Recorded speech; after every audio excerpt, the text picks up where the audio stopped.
Hello, नमस्कार। एक बार फिर से स्वागत है आप सभी का आपके अपने यूट्यूब चैनल के स्टडी पॉइंट में। आज अपन अध्ययन करेंगे कक्षा 12 की राजनीति विज्ञान समकालीन विश्व राजनीति का प्रथम भाग का अध्याय तीसरा चल रहा था, जिसके दो भाग अपन ने पहले ही पढ़ लिए हैं और आज इसका तीसरा और अंतिम भाग है, जिसका अध्ययन आज अपन है इस वीडियो में करेंगे। इस चैनल पे आप नए हो तो इसको लाइक, शेयर और सब्सक्राइब कीजिए और कमेंट बॉक्स में कमेंट कीजिए। भाग नंबर 2 में अपन ने पढ़ा था किस तरीके से पाकिस्तान के और भारत के संबंध क्या थे, पाकिस्तान से बांग्लादेश का विभाजन किस तरीके से हुआ और बांग्लादेश तथा भारत के साथ में किस तरीके के संबंध थे, बांग्लादेश में लोकतंत्र की स्थापना किस तरीके से हुई और पूर्वी पाकिस्तान और पश्चिमी पाकिस्तान है उनका बंटवारा किस तरीके से हुआ। इन सब के बारे में अपन ने पिछले वाले वीडियो में विस्तार से अध्ययन किया है। अगर आपने वो वीडियो नहीं देखा है तो इस चैनल की प्लेलिस्ट में जाकर आप उन्हें देख सकते हैं और उस वीडियो का लिंक भी मैं डिस्क्रिप्शन बॉक्स में दे दूंगा, जहां से आप उन वीडियो को आसानी से देख सकते हैं। तो शुरू करते हैं अपन समकालीन दक्षिण एशिया तीसरा अध्याय। और पुराने सिलेबस के अनुसार ये 5वें नंबर पे 5वां अध्याय है वो दे रखा है। शुरू करते हैं आज का वीडियो। भारत व नेपाल के मध्य मतभेद के मुद्दे कौन कौन से थे। भारत और नेपाल, जिसके बारे अपन ने पढ़ लिया भारत और पाकिस्तान, भारत और बांग्लादेश। आज अपन पढ़ते हैं भारत और नेपाल, जो पड़ोसी राज्य, जो दक्षिण एशिया दक्षेस, जो सार्क देश थे, 7 देशों का जो समूह था, उनके बारे में अपन अध्ययन इस अध्याय में कर रहे हैं। आज अपन नेपाल के बारे में विस्तार से अध्ययन करेंगे। भारत व नेपाल के मध्य क्या मतभेद थे और क्या मतलब मतभेदों के मुद्दे क्या थे। तो नेपाल की अगर नाराजगी की बात करें तो क्या कारण थे। आंतरिक मामलों में भारत का हस्तक्षेप करना। नेपाल ये दे मतलब नेपाल का ये आरोप मानना था कि हमारे आंतरिक मामलों में है वो भारत क्या कर रहा है, हस्तक्षेप कर रहा है। दूसरा है नदी जल तथा पुनः बिजली का विवाद था। नदी जल विभाजन और पुनः हाइड्रो पावर को लेकर भी इन दोनों के मध्य, भारत और नेपाल के मध्य विवाद रहा। भारत को समुद्र तक पहुंचने से रोकता था। नेपाल है वो क्या करता था, भारत को समुद्र तक पहुंचने से रोकता था। अब भारत के नाराजगी के क्या कारण थे, भारत क्यों नेपाल से नाराज था। नेपाल भारत विरोधी तत्वों के खिलाफ कदम नहीं उठाता था। कि नेपाल है, नेपाल में कुछ लोग ऐसे थे जो भारत विरोधी थे, उनके खिलाफ नेपाल ने कोई कार्रवाई नहीं की, कोई कदम है वो नहीं उठाए। नेपाल का चीन से दोस्ती करना। नेपाल है उसने नेपाल ने चीन से क्या कर ली, दोस्ती कर ली। माओवादी आंदोलन भारत की सुरक्षा के लिए खतरा है, क्योंकि भारत में बिहार से लेकर आंध्र प्रदेश तक विभिन्न राज्यों में नक्सलवादी समूह का जन्म हुआ। माओवादी जो आंदोलन था वो भारत की सुरक्षा के लिए खतरा बन रहा था।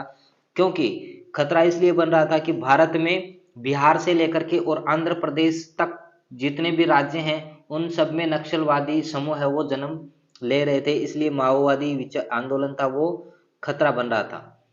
अब भारत व नेपाल के मध्य सहयोग के मुद्दे थे।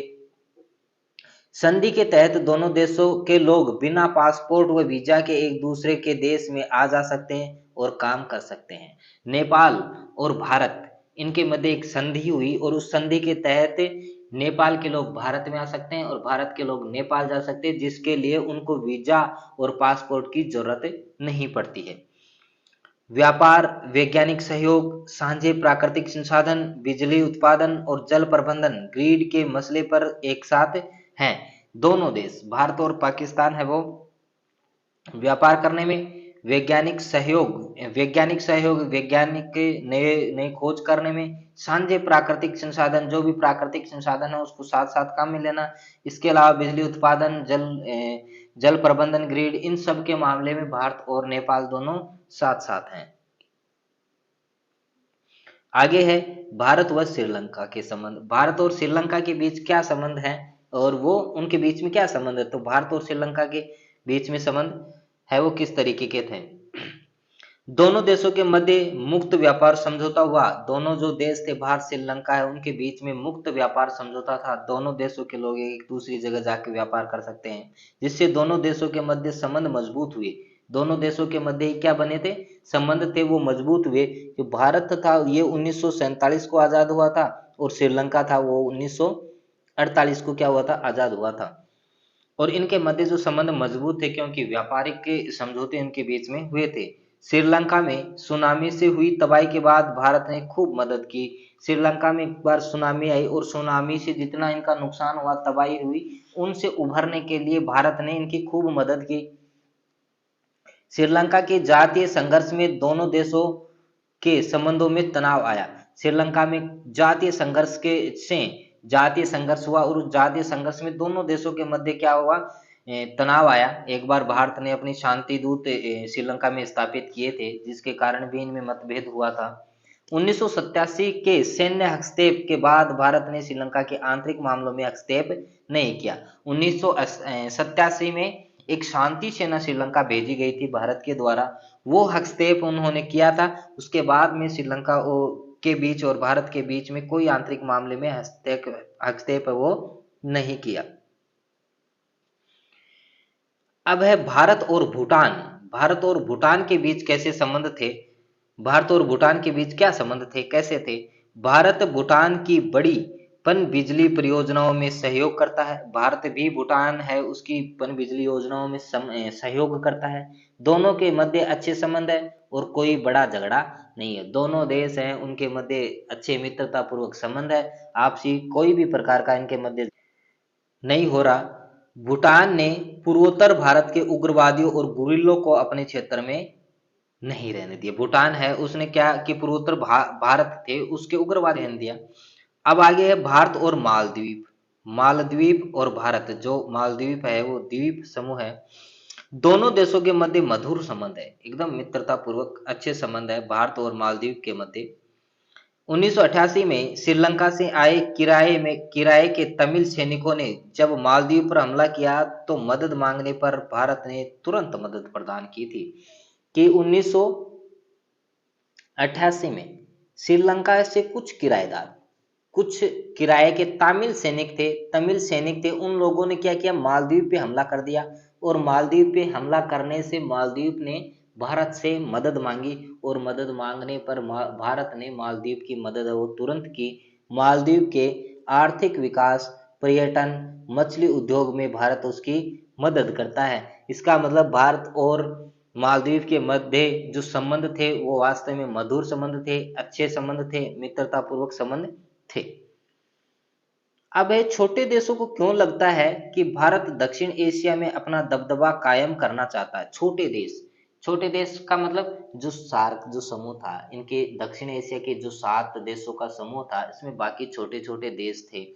उन देशों को ऐसा क्यों लगता है, उन देशों को ऐसा क्यों महसूस होता है कि भारत है वो दक्षिण एशिया में अपना दबदबा कायम करेगा, अपना दबदबा करना चाहता है, जबकि भारत अपनी सुरक्षा के लिए इन देशों में राजनीतिक अस्थिरता पैदा नहीं होने देता। जबकि भारत है अपनी सुरक्षा को लेकर के, और जो आसपास के मुल्क है उसमें राजनीतिक अस्थिरता नहीं आने देता, क्योंकि ऐसा होने पर बाहरी ताकतों को इस क्षेत्र में प्रभाव जमाने में मदद मिलेगी। अगर ऐसा होता है तो जो आसपास के क्षेत्र हैं उनको अपना प्रभाव जमाने में वहां अपना प्रभाव जमाने में समय मिलेगा, मौका मिलेगा।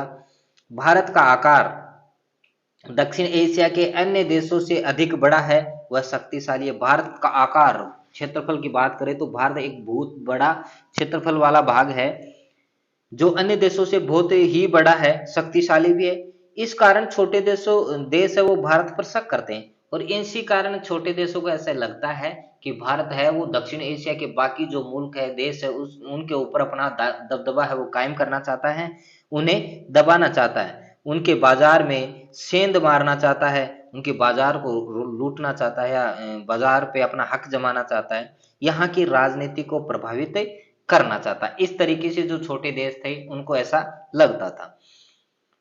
उसके बाद में है शांति और सहयोग। जो दक्षिण एशिया का समूह है, South Asian Association for Regional Cooperation, SAARC, जिसको अपन क्या कहते हैं, सार्क कहते हैं। इसकी फुल फॉर्म भी आपको पूछ लेते हैं सार्क की। दक्षिण एशियाई देशों द्वारा बहुस्तरीय संसाधनों में आपस में सहयोग करता है। इसकी शुरुआत 1985 में हुई। सार्क था, उसकी शुरुआत कब हुई थी? 1985 में हुई। दुर्भाग्य से विविधता के कारण दक्षेस को ज्यादा सफलता नहीं मिली। ये दुर्भाग्य था कि दक्षेस जो दक्षिण एशियाई देशों का समूह था वो ज्यादा उनको सफलता प्राप्त नहीं हुई, और ये 1985 में बना था। दक्षेस के देशों में ने सन 2002 में दक्षिण एशियाई मुक्त बाजार क्षेत्र समझौता साफ्टा पर हस्ताक्षर किए, और यह समझौता 1 जनवरी 2006 से प्रभावी हो गया था। दक्षिण एशियाई जो देश थे उन लोगों ने मुक्त व्यापार क्षेत्र समझौता किया था, और मुक्त व्यापार जो क्षेत्र समझौता था SAFTA साफ्टा साफ्टा समझौता किया था, जिसको लागू है वो 1 जनवरी 2006 से प्रभावी हुआ। इसमें पूरे दक्षिण एशिया के लिए मुक्त व्यापार क्षेत्र बनाने का वायदा है। ये जो समझौता हुआ था इसमें दक्षिण एशिया में जितने देश हैं उनको मुफ्त व्यापार है वो करने दिया जाए, ऐसे ही उनमें वायदा किया गया था, जिसका नाम साफ्टा था, और ये 2002 में बना था, 6 में लागू हुआ था। आगे है सार्क की कुछ सीमाएं हैं, कुछ समस्याएं हैं जो अपन ने पहले पार्ट में भी थोड़ी हल्की फुल्की देखी थी, और इसमें देखते हैं। कुछ छोटे देश मानते हैं कि साफ्टा के माध्यम से भारत उनके बाजार में सेंध मारना चाहता है। छोटे देश ये सोचते हैं कि भारत इस मुक्त व्यापार नीति के को अपना करके और जो छोटे देश हैं उनको ऊपर अपना हक जमाना चाहता है, उनके समाज और राजनीति पे असर डालना चाहता है। सदस्य देशों की आपसी समस्याओं के कारण चीन व अमेरिका यहीं की राजनीति को प्रभावित कर रहे हैं। शीत युद्ध के बाद दक्षिण एशिया में अमेरिकी प्रभाव है वो तेजी से बढ़ा। अमेरिका का प्रभाव वो तेजी से बढ़ा दक्षिण एशिया में शीत युद्ध की समाप्ति के बाद। शीत युद्ध की समाप्ति कब हो गई थी? 1991 में। शीत युद्ध के बाद दक्षिण एशिया में अमेरिकी प्रभाव तेजी से बढ़ा। कैसे? अमेरिका ने शीत युद्ध के बाद भारत और पाकिस्तान दोनों से अपने संबंध बेहतर किए, धीरे धीरे अपने संबंध बनाए। पाकिस्तान से अमेरिका के संबंध वैसे ही अच्छे थे, भारत के साथ भी उन लोगों ने अपने संबंध बढ़ाए। वह भारत पाक के बीच लगातार मध्यस्थता की भूमि निभा रहा है। दोनों देशों में आर्थिक सुधार हुए और उदार की नीतियां अपनाई गई। इसमें दक्षिण एशिया ने अमेरिकी भागीदारी ज्यादा गहरी हुई।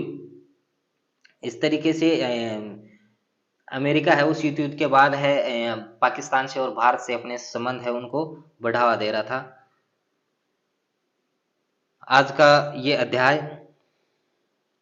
पूर्ण हुआ, और इसी के साथ ही अध्याय नंबर 3 है समकालीन दक्षिण एशिया है, ये पूर्ण हुआ। इन वीडियोस को आप अच्छी तरीके से अध्ययन कीजिए, जिससे आपकी बोर्ड परीक्षा में अच्छे अंक है वो प्राप्त हो सके। धन्यवाद।